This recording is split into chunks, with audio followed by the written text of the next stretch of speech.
I don't question whether or not Donald Trump was racist or not. I don't think any of us have ever met Donald Trump, the person. I don't think any of us have ever seen Donald Trump in real life. What we have always known is Donald Trump, the caricature. Donald Trump, the public figure.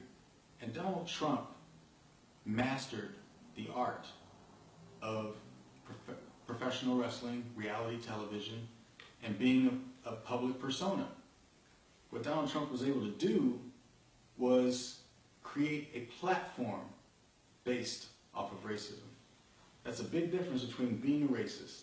But the difference is that as a politician, as somebody who has a voice, as somebody who has a national audience, he utilized that opportunity to go as low as a person can possibly go and divide us as a nation. In 2007, 2008, we were on the verge of a revolution. When we had the crisis with our economy, America occupied Wall Street together. We were in unison, black, white, everything in between. We all recognized who the enemy was, and the enemy was corporatist. The enemy was elitist. The enemy were the people who were taking advantage of us as a nation, robbing our government, and turning us into a third world country. And magically, between 2007 and 2017, we went from revolution to civil war. And guess who started the war? The corporatist. The man who is representative of the Bernie Madoff era. The man who is right in the midst of the kind of views and perspectives and ideas that spurned the Great Recession. That's who Donald Trump is. He's an elitist. Admittedly, Donald Trump actually stated on Fox News that he was paying off Republicans and making them do his bidding. Do you understand that? The man said it on national television. And we'll be happy to show you a clip. I wasn't supposed to be here. I was a member of the establishment 7 months ago. I gave $350,000 to the Republican Governors Association. I'm not supposed to be doing this. You see, I'm supposed to be on the other side writing checks and having people do whatever I want. So what do you say to the puppets, Republican like leaders? Puppets. I say, folks, you know, I'm sorry I did this to you, but you got to get used to it. It's one of those little problems. Yes. Share that, okay? I want you to share that. It's not public knowledge. It's not something that everyone's talking about, and there's a reason for that, and it goes back to what I said from the very beginning. We're being distracted. We're not getting to the facts. Did you hear what he said?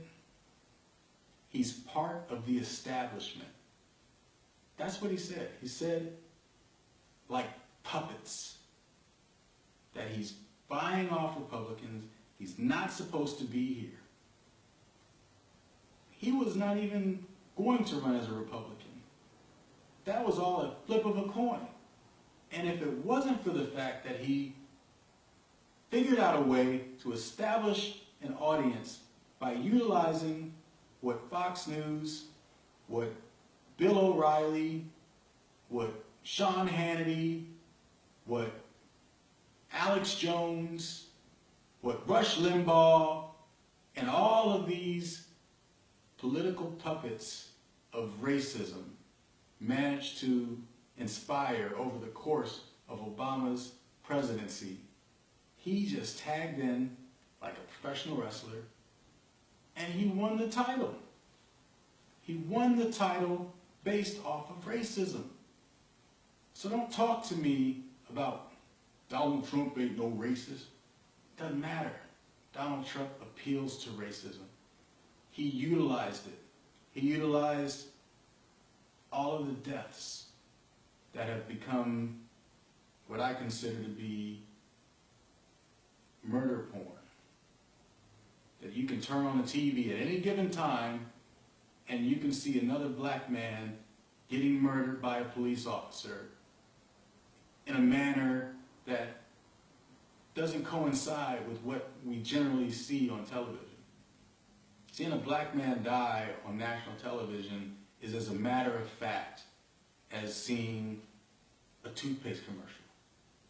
It's like, oh, another one? That's kind of why the term Black Lives Matter comes into the picture. And understand what Black Lives Matter is. It's a plea. It's a passionate plea that's supposed to remind you that black lives matter.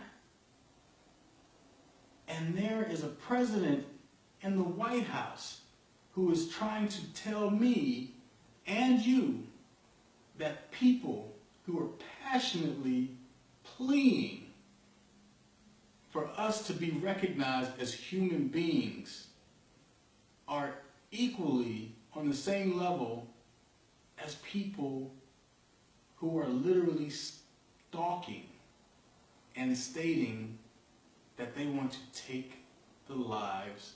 You say the alt-right. Define alt-right to me. You define it. Go ahead. Well, I'm saying, no, define it for me. Come on, let's go. Define Senator it for me. McCain defined them as the same group. Okay, what about the alt-left that came charging at it? Excuse me. What about the alt-left that came charging at the, as you say, the alt-right? Do they have any semblance of guilt? This is Senator McCain's Let me ask you this. What about the fact that they came charging with clubs in their hands, swinging clubs? Do they have any problem? I think they do. So, you know, as far as I'm concerned, that was a horrible, horrible day. Wait a minute. I'm not finished. I'm not finished, fake news. That was a horrible day. I will tell you something. I watched those very closely, much more closely than you people watched it. And you have, you had a group on one side that was bad, and you had a group on the other side that was also very violent. And nobody wants to say that, but I'll say it right now. You had a group on the other side that came charging in without a permit, and they were very, very violent.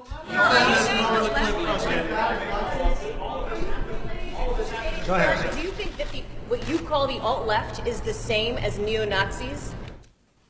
Those people, all of those people, excuse me, I've condemned neo-Nazis. I've condemned many different groups, but not all of those people were neo-Nazis, believe me. Not all of those people were white supremacists by any stretch. Those people were also there because they wanted to protest the taking down of a statue, Robert E. Lee. What does today represent to you? The camera's right here. What does today represent to you? This represents a turning point for the people of this country. We are determined to take our country back. We're going to fulfill the promises of Donald Trump. That's what we believed in. That's why we voted for Donald Trump, because he said he's going to take our country back, and that's what we got to do.